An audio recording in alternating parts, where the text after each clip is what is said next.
Le traître de Wano Kuni, quelqu'un qui met en périple les plans de l'alliance pirate Ming Samurai et qui rend la mort de Yasue vaine étant donné que le plan du changement de port a été révélé à Orochi. La liste des suspects était très longue avant le déroulement du chapitre 955 qui vient limiter le nombre de suspects et c'est ce sur quoi nous allons théoriser. Mais avant de commencer, je t'invite à laisser le pouce bleu en fin de vidéo si cette dernière t'a plu. Après le chapitre 955, nous avons pris conscience que le mot lâché par Inuarashi à la fin de l'arc Zou était toujours d'actualité à Wano Kuni. En effet, Inuarashi avait parlé d'un traître car il était impossible que Jack parvienne à atteindre 2 fois Zou, qui se trouve sur le dos de Zunisha, un éléphant géant qui se déplace sans itinéraire. De plus, malgré les difficultés à obtenir des informations de la part des Minks, Jack était persuadé que Raizo se trouvait à Zou et est d'ailleurs même revenu à la charge avec comme objectif de faire tomber Zunisha. Ces craintes d'Inuarashi ont été confirmées pour les lecteurs avec le dernier chapitre qui met en avant que Orochi est déjà au courant du changement de port, orchestré par Yasue avant de mourir et expliqué dans le chapitre 954.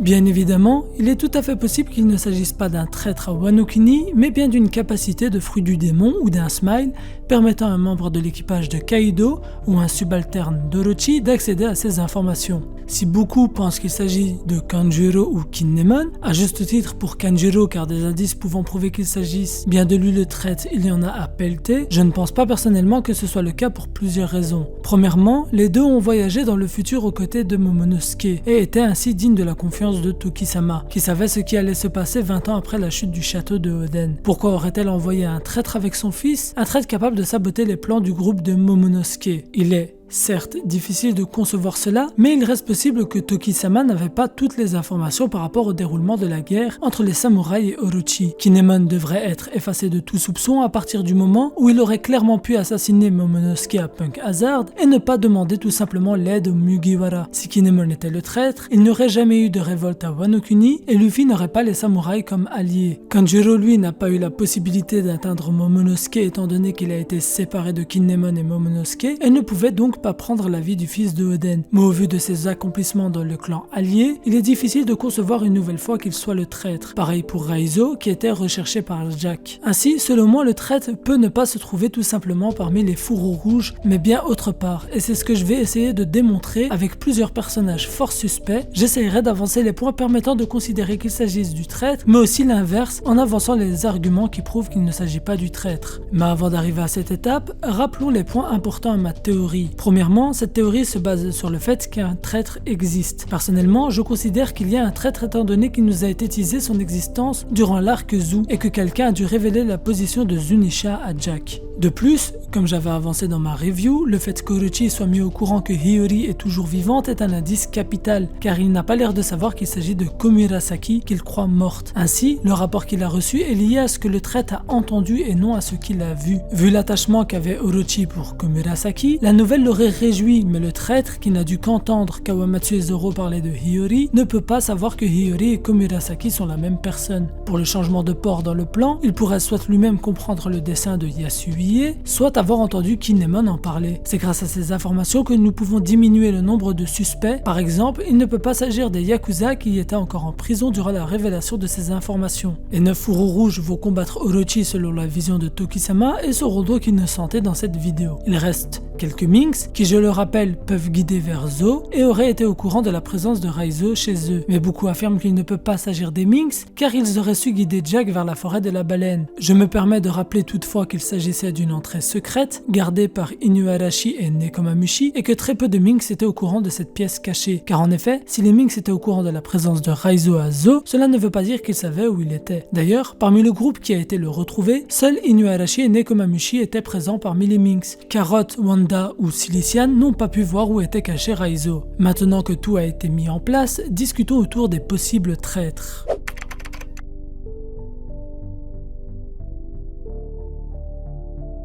Oui, cela peut être très surprenant, voire même totalement fou, mais j'ai quelques points intéressants à avancer dans cette théorie que j'ai trouvée sur internet. Premièrement, si son identité est difficile à remettre en question de par la validation de Kawamatsu sur le fait qu'il s'agit bien de Hiyori, rien ne nous dit qu'elle est une alliée pour autant. Cette petite théorie, très peu probable, je vous l'affirme, se base sur les Nekomata, un type de fantôme légendaire en forme de chat issu du folklore japonais et des kaidan classiques. Il y a des histoires qui nous content des Nekomata ayant pris une forme humaine, jouant au shamisen, un instrument de musique traditionnel japonais équipé de 3 petites cordes pincées pour jouer des notes. Elles sont habillées comme des geishas et joueraient un rôle d'espion. Vous voyez où je veux en venir? La première apparition de Komurasaki était pareille, fortement inspirée de ce Nekomata. Habillée en geisha et avec un masque de chat, elle jouait du shamisen. Après avoir été laissée en arrière et après s'être séparée de Kawamatsu, elle aurait dû être récupérée par Kyoshiro pour récupérer des informations. Kyoshiro qui travaille avec le shogun pour rappel. Mais cette théorie a pas mal de contre-arguments qui viennent la détruire totalement et c'est pour cela que je la trouve très peu probable. Premièrement, le shogun n'est pas au courant de son travail, elle pourrait alors travailler directement pour Kyoshiro sans que ce dernier n'indique à Orochi son rôle et cela pourrait même expliquer pourquoi Kyoshiro fait semblant de la tuer. Mais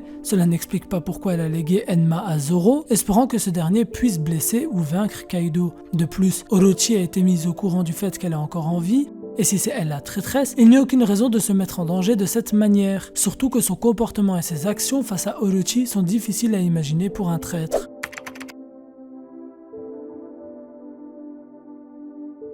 Depuis les événements des derniers chapitres, nous pouvons croire que Law aurait trahi potentiellement Luffy et son alliance après avoir atteint son objectif premier, faire tomber Doflamingo et venger Corazon. Malgré tout, il est difficile de considérer Law comme le traître, bien que des indices pourraient nous laisser croire cela. Tout d'abord, il y a le fait que l'équipage de Law était déjà à Zou et pouvait avoir pris des informations par rapport à ça. Seulement, Law n'avait pas spécialement l'air au courant de l'existence des Kozuki et de tout le bordel autour de la révolte des samouraïs face au shogun Orochi. De plus, il a été capturé par Hawkins afin de sauver ses Nakama et a réellement fini en prison. Du coup, il pourrait à ce moment-là avoir été recruté et Law aurait potentiellement accepté de trahir les Mugiwara. Mais cela n'expliquerait pas qui est le traître qui a donné l'information de la position de Zunisha et de la présence de Raizo à Zou. Il y a de fortes chances que Law a été libéré par Kyoshiro, qui pourrait être l'un des derniers fourreaux rouges, le fameux Denjiro, et qu'il aurait aidé donc Law à se libérer, étant donné qu'il sait que Law est une force intéressante pour les alliés. La fameuse case où l'on voit Law tirer une tête très sérieuse juste après qu'on ait appris que Orochi a eu vent des changements de plan pourrait nous laisser croire qu'il s'agisse du traître. Mais cela serait bien trop facile et pas du style de Oda selon moi. Je pense que Law a profité de sa présence sur les lieux pour aller inspecter et avoir des informations. Chose faite étant donné qu'il a entendu le shogun pour le changement de port et pourrait donc prévenir les fourreaux de cette information capitale. Mais il est vrai qu'il est difficile de penser à une simple coïncidence que Law ait déterminé le lieu de rendez-vous à Zou pour le post-déroulement de Dressrosa et que comme par hasard une calamité de Kaido s'y est rendue aussi. Malgré tout, je pense que Law est toujours un allié et il n'a pas trahi Luffy. J'y crois fermement et je le vois mal s'allier à Kaido alors que ce dernier est déjà trop fort. Law sera nécessaire pour vaincre Kaido et cette alliance ne se terminera pas avant que cela soit le cas.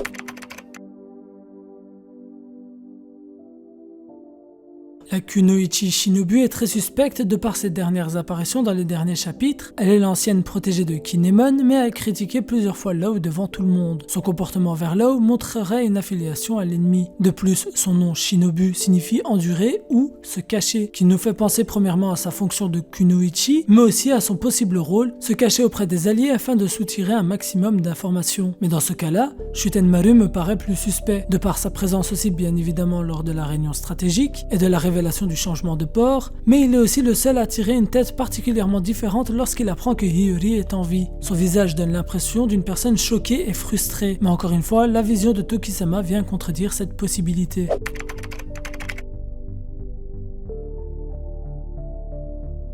Comme dit dans ma review, je les trouve très suspects. Premièrement, ils n'ont pas reçu de grosses blessures lors de leur combat face à Jack Azu. Secondement, parmi ceux listés précédemment, ils sont les seuls qui auraient pu prévenir Jack de la présence de Raizo Azu et lui indiquer la route à partir d'une vivre card faite à partir d'eux. Carotte est selon moi innocentée après l'arc Whole Cake Island où elle a risqué sa vie pour les Mugiwara en activant sa forme Sulong et sa relation avec Pedro pourrait la dédouaner. En effet, Pedro a été jusqu'à se sacrifier pour Luffy et les autres et il est difficile d'imaginer que Pedro ait était un quelconque lien avec Kaido. Carrot est très reconnaissante envers les Mugiwara d'avoir sauvé son peuple et comme dit juste avant, elle était prête à son tour à risquer sa vie pour les aider. Difficile d'imaginer un traître qui a vendu son peuple à Jack aller jusque-là pour les remercier d'avoir protégé ce même peuple. De plus, s'il s'agissait de la traîtresse, elle n'aurait eu aucune raison de les accompagner à Whole Cake Island et aurait pu rester avec Inuarashi prendre un maximum d'informations. Wanda et Silician sont tous deux réapparus miraculeusement dans le chapitre 955, le même chapitre qui confirme les doutes des lecteurs de la présence d'un traître. Il pourrait s'agir d'une manière habile de Oda de nous dire qu'il nous les montrait depuis le début. D'ailleurs, lorsque le mot traître a été lâché par Inuarashi, Wanda était juste à côté et Inuarashi discutait avec elle. Ces petites coïncidences poussent à nous laisser croire qu'un des deux pourrait agir en réalité pour Orochi. N'ayant pas connu Oden, il n'aurait pas un lien affectif aussi fort que Inuarashi et Nekomamushi envers les Kozuki. Et des pirates Minx, il en existe. Des gentils bien sûr comme Beppo ou Pecoms, encore attachés à leur terre natale, mais des mauvais doivent exister aussi bien évidemment. Le traître n'a pas divulgué des informations Kawa no Kuni, mais la première fois c'était bien Nazu, et ce détail est très important. Pour finir, il est possible qu'aucun d'eux ne soit le traître ou qu'il y en a plusieurs parmi tout cela. Mais je vous ai avancé des arguments et des contre-arguments tout au long de la vidéo afin que vous puissiez théoriser avec moi dans les commentaires. Personnellement, je suspecte plutôt Shinobu ou un Minx de mon côté. Mais toi, qui penses-tu être le traître? N'hésite pas à laisser ton avis et ta théorie en commentaire. L'espace commentaire est justement dédié à ça. C'était une théorie assez particulière dans sa forme car elle regroupe plusieurs mini-théories. Si le format vous plaît, n'hésitez pas à me le faire savoir. De notre côté, nous arrivons à la fin de cette vidéo qui j'espère t'aura plu. Si c'est le cas, tu peux laisser le pouce bleu et si tu es nouveau, je t'invite à t'abonner et activer la cloche afin d'être notifié de mes prochaines vidéos. J'ai encore énormément de théories à vous proposer. Tu peux aussi partager la vidéo, ça aide au référencement de la vidéo et de la chaîne et je te remercie grandement. C'était Ryuzaka, El Psy, Konguru.